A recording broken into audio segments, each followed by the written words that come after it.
Hey everyone! We had some questions about our chick brooder, so I thought I'd give you a little bit of a tour. This year we are doing about 2,000 broiler chickens for the year, and we're doing them in groups of 400. So we brood 400 chicks at a time, and we are doing it in this old semi-trailer right here that we got for free. The roof wasn't working so well, so we bought a used billboard tarp to strap down over top of it.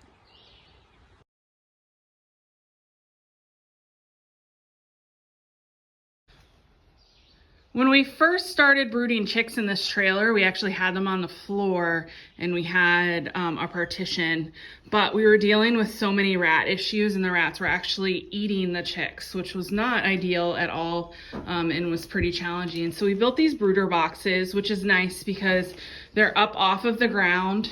So they're more at our height, so we can check them a little bit easier and really see how the chicks are doing.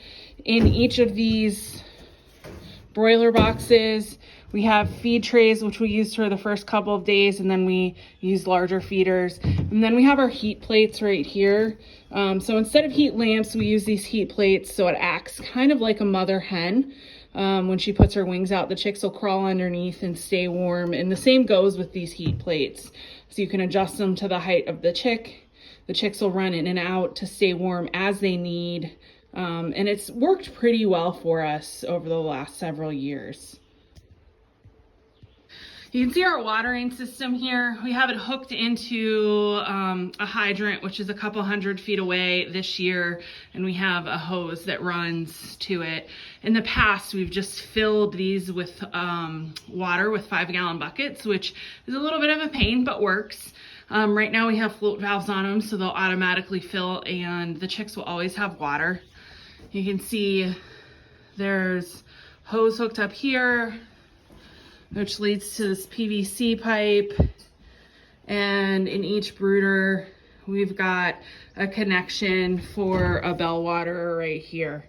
And this seems to work pretty well for chicks up until about 3 weeks, and then they start knocking them around too much. So try to get them out by that point when they're too big to really keep the water in the water.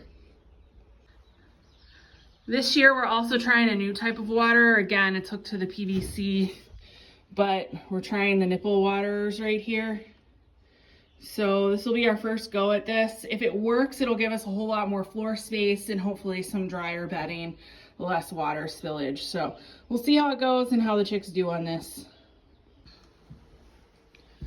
So we do about 50 chicks in each one of these boxes right here. And that helps create a little bit of resiliency, so if something goes wrong in one, it's not necessarily going to go wrong in the other, so we can kind of keep them separate and safe if needed.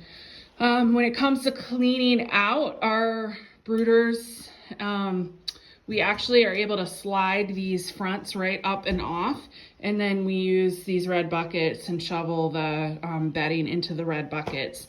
And since we only brood chicks up until about 3 weeks, there's not a whole lot of bedding. We're able to take this out on a dolly and add it to our compost.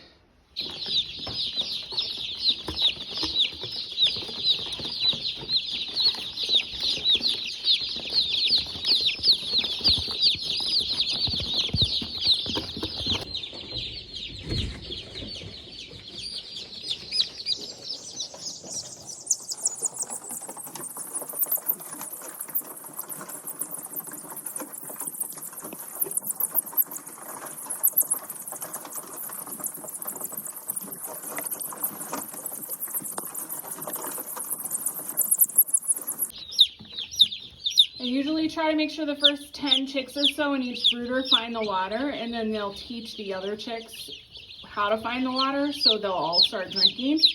And then I count the rest of the chicks, make sure we have 50, and I adjust this so that it's about shoulder height, so when they go underneath it, they can stand and push their back up against it and get that radiant heat so they can be nice and warm.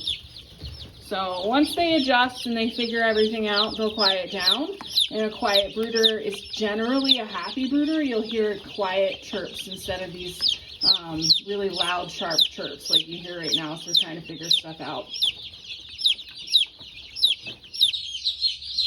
So that's pretty much our brooder setup. Once we unpack the chicks, they'll be in here for about 3 weeks, and then we'll take them out to the field as long as weather's good, and they'll live on pasture for the rest of their lives. Hope you all have a good day and enjoyed the tour.